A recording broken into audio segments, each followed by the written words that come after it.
Howdy, howdy. My name's Trisha Lee. I'm here in Alberta, Canada. Welcome to the Common Sense Cowgirl.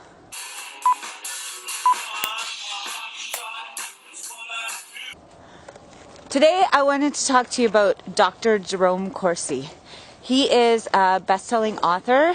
He worked for the United States State Department for many years, and he's very knowledgeable about U.S. intelligence.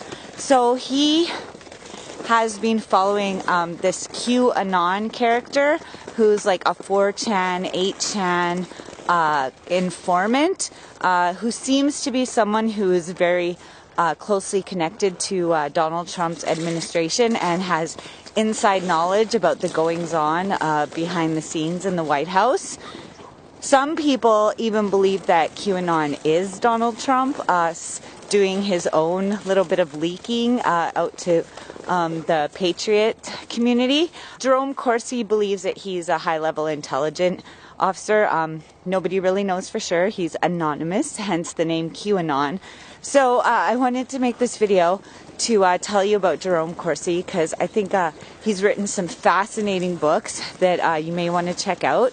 One was, there's now a TV show that bears the same name as one of his books, Hunting Hitler, and he was one of the first people believed that there was a chance that Hitler actually escaped after World War II, and many years later some investigators went to Russia and they took Hitler's supposed skull out of an archive that the Russian government had. They took samples of the skull and had it analyzed and found out that the skull belonged to a woman, so it couldn't have been Hitler's skull. In 1970, the remains of Hitler were cremated by the KGB, with only the skull fragments remaining locked up in archives. Modern DNA tests on the skull fragments determined that the skull in fact belonged to a female. The skull also had a bullet hole. Eva Braun committed suicide using cyanide. So whose skull did the Russians actually find? So that just lends credibility to Jerome Corsi's book. And in addition to that, he's written some other books, and I wanted to share with you one of them. It's kind of a joke, a spoof, satire kind of book, but it's pretty good. And years ago, I would have not appreciated this book because I actually supported Obama. Good night, Obama.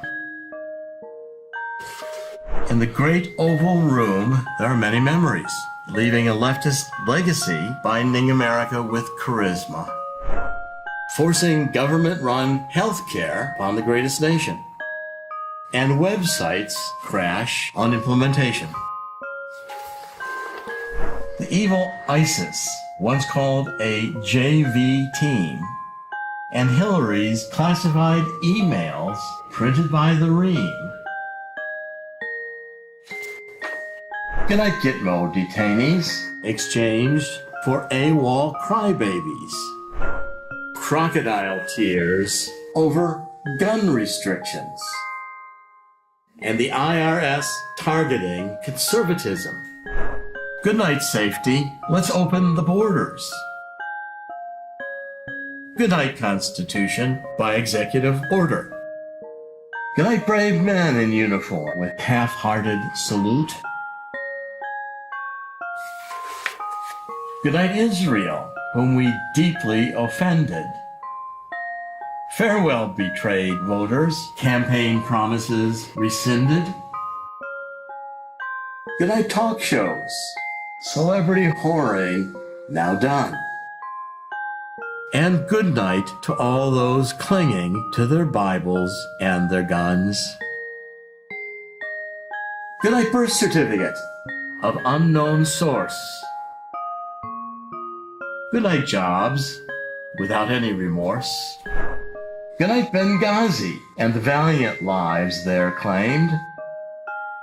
Good night, online video, the scapegoat to blame. Good night, Putin. Good night, Kim Jong-un. Good night, Rose Garden. Good night, wings east and west. Good night, rainbow victories. Good night, 10 trillion in new record-breaking debt. Good night, 8 years of fundamental change. Good night, voters, twice believing what I said. Hello, Hawaii, where I'll now rest my head. Good night, America. Good night, Obama. I thought that with the election of a black president that people would stop freaking out about racism, because there's some facts that we're not told about the slavery situation. For one thing, Canada's been deemed the good guy in the situation because the Underground Railroad led to freedom, but the truth of the matter is that there were Canadian farmers that utilized African slaves. The other thing is that there was also African people that owned plantations in America and utilized other African slaves.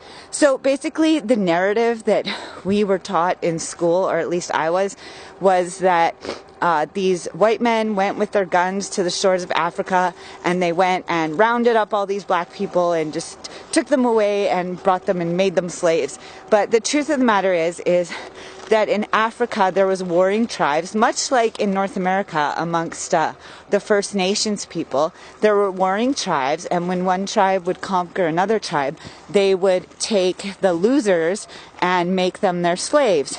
So the white Europeans who went to Africa actually paid money for the African people that had been prisoners of war. They weren't just rounded up. And so that kind of information doesn't really make it into the textbooks. So basically when Obama was elected, I thought, oh great, now all these victims can quit whining about racism and slavery, because the fact of the matter is that the people shouting racist the loudest also demonize Republicans and Christians. And basically it was Christian Republicans that ended slavery. So there were white people that had slaves and believed in slavery, but there was other white people who were Christians who read the story of Moses freeing slaves from Egypt and thought, we need to end this. Even the founding fathers, a lot of them wanted to end slavery, but they knew that they wouldn't be able to create the republic the way that they wanted it without allowing the people that owned plantations to keep slavery as an institution. But they did build in ways that slavery they hoped would decrease and end over time. When Obama came in, I really thought that race relations were going to improve and that people would realize that, okay, some white people were evil and treated slaves bad and believed in slavery, but other white people were against slavery because they were Christians and they fought a bloody civil war to create freedom for these people. So it's just sad to me that the race relationships were not improved through the President Obama because basically he lied to people from what my research shows. And so right now there's this big Stormy Daniels controversy, which really pisses me off because when Barack Obama was president, there was a whistleblower who claimed that he had a homosexual relationship with Barack Obama, and he held a press conference, which the press did not cover. Good afternoon. My name is Larry Sinclair. I'm a former recreational drug user, drug trafficker, and I'm a convicted felon for crimes of forgery, bad checks, and theft by check. But I'm also an American citizen. I love this country, and I cannot stay silent regarding Barack Obama, knowing what I know. Today I will discharge my obligation as a citizen to witness this knowledge to you and raise questions for others to investigate and consider. I'm going to briefly describe my background and experiences with Senator Obama. In regards to the Obama incident, I flew out of Colorado Springs, Colorado to Chicago on November 2nd, 1999. Arriving in O'Hare early in the morning of November 3rd. I went to the Chicago area to attend the graduation of my godson, my best friend's son, from basic training from the Great Lakes Navy Training Facility. I made reservations at the Comfort Inn and Suites in Gurnee, Illinois, based solely on the location to the training center. On November 5th, 1999, I hired the services of Five Star Limousine. I had hired them both for November 5th and November 6th of 1999. On November 6, 1999, I asked the limo driver, whose name I now reveal for the first time, Jagir Paramit Mutani, if he knew anyone who would like to socialize and show me Chicago. Mr. Mutani understood that I was looking for someone who knew Chicago and would enjoy socializing. Mr. Mutani said he knew someone who was a friend of his.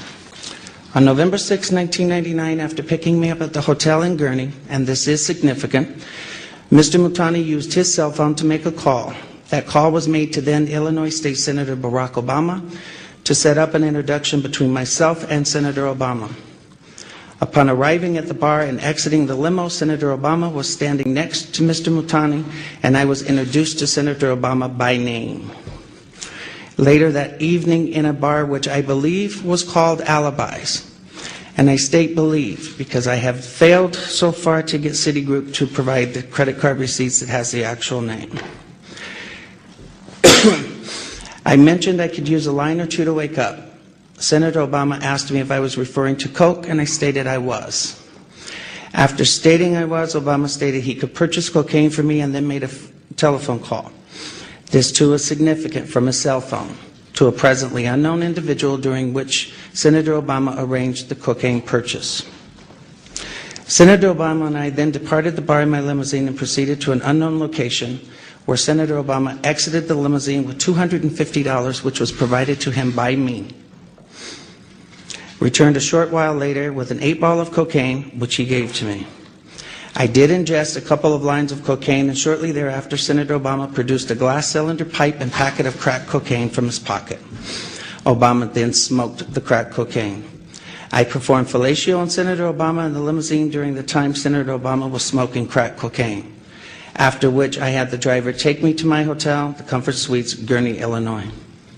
The following day, November 7th, 1999, Senator Obama appeared at my hotel room, unannounced, uninvited, where we again ingested cocaine, and I again performed fellatio on Senator Obama. Significantly, both the driver's telephone call to Senator Obama and his call to the drug dealer should appear on the driver's and Senator Obama's cell phone billing statements.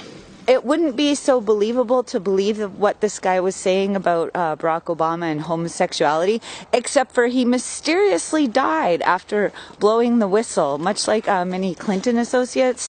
That alone, to me, lends credibility to the guy's story. The main thing that inspired me to make this video about Dr. Jerome Corsi is that obviously this QAnon is sharing some information that somebody out there doesn't want us to know about. Because basically he had a YouTube channel for years and years and years. He had only posted like 2 videos, one from Dealey Plaza in Dallas, Texas, and one from viewing the Shroud of Turin. And basically, just in the last couple months since this QAnon surfaced, he started posting like on a daily basis on his YouTube channel, and they shut it down and censored him. They've changed their mind, and they were going to restore my channel on YouTube. And then by this morning, when I got up and recognized that it was back, and that in fact I'd had a message from the YouTube team saying they would help me restore the channel, that evidently, they backed down. They just decided that they were wrong, and they couldn't justify terminating my channel, accusing me of harassment and bullying, which I never do. It was completely arbitrary. The whole thing was completely arbitrary. You had Southern Poverty Law Center in there. It's an obvious attempt to censor us. I mean, I pounded Eric Schmidt over on Twitter. I moved my account over to Gab. You can't trust a group who's going to terminate you, and then only after there's a huge public outcry, they get enormous pushback. They're afraid they're going to. It's time to put an Internet Bill of Rights into place. We got to have First Amendment rights on the Internet. We can't have these giants like Google and Facebook and the others operate to eliminate conservative speech and libertarians.